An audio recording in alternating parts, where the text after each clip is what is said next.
I'd now like to introduce Chloe Timberlake, who's from Ceres, and really ask you, what was it about the Beyond Zero opportunity that attracted you in the first place to introduce to a client? Yeah, so I've worked with the team at Beyond Zero and a particular client over recent months, stretching up to a year now. And my decision on engaging, or rather sort of recommending Beyond Zero to my client, was that, as we spoke about, there's the verification of the UK Carbon Code. I think initially my colleague knew Doug once also was the kind of reputational element. Yep. I knew from speaking to others that they were a sound company to work with. In terms of why did we look for that externally, at Ceres Rural, we're farm consultants. I advise my clients on sort of strategy, but what we're not is a jack of all trades. So I knew that whilst we could make some perhaps inference from looking at soil organic matter across the estate and possibly making some assumptions about that with carbon, we really needed to engage some external specialist support for this particular area that we want to focus on. And do you think that's landed well with your client, that you're working in a collaboration rather than being, like you say, the answer to everything? Yeah, absolutely. I think we've got trust with the client because we've worked with them for a number of years. And so therefore when I put forward recommendations, there's some, as I say, basis of trust behind that.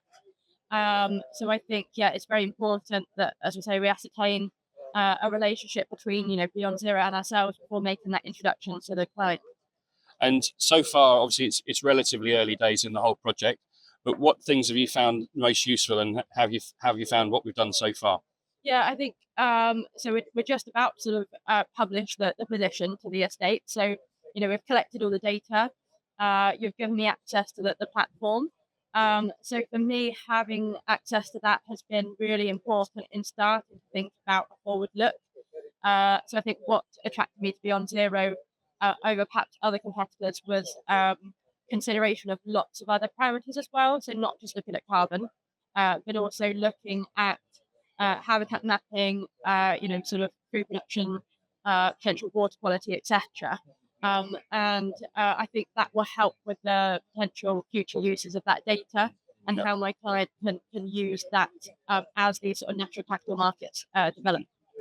So, so any other advisors that are paying attention to this or watching the recording, what would you say were the advantages of working with, an expert company like Beyond Zero in these kind of projects? So I think firstly, one of the benefits of working with yourselves is, as we mentioned before, very collaborative approach. My sort of fear of working with a company going and measuring carbon was perhaps they would contradict, my recommendations to the estate. And that's very important. We have a farming strategy. And whilst we sort of welcome other perspectives and potential changes to it, if you say recommended that you wanted to see, 80 hectares of herbal ley or etc. taken out the arable system for the benefit of carbon, if that didn't work with the existing livestock that we have, etc., then we'd sort of hit a brick wall. Yeah. So I think that's been one of the biggest benefits. In terms of any other advisors that are looking to go down this route, I'll be encouraging them to ask questions just like we did of you when we started this process. How are you measuring the carbon? What are its anticipated future uses? And again, that goes for the other parameters. How are you measuring habitat? Yep. So, for example, I know with the Beyond Zero platform, whilst it hasn't baselined the estate for the possibility of BNG, we now know where to look. Yeah. And I think I'd certainly be asking any company to engage with, what have they done historically? What are their sales like? Who are they selling to? Yeah. And what are the integrity of those carbon credits that they're selling? Yeah, I think they're all very, very reasonable points, and it's part of how the whole offer was put together, was to try and meet those demands. And you will have seen, you've been doing this a while, other opportunities in the past that I know from a personal point of view I was less comfortable recommending to people, but when I know that everything's been measured properly, you've got good data you can rely on, And then if you've got data you can rely on, you can make decisions based on that, which I think is really important. Absolutely. So, I think, this is very much to focus our decision making in the future. yeah, As we know, the systems that perhaps assume certain practices might prevent carbon being released, that was not the aim of this particular estate. Certainly that fits in some places.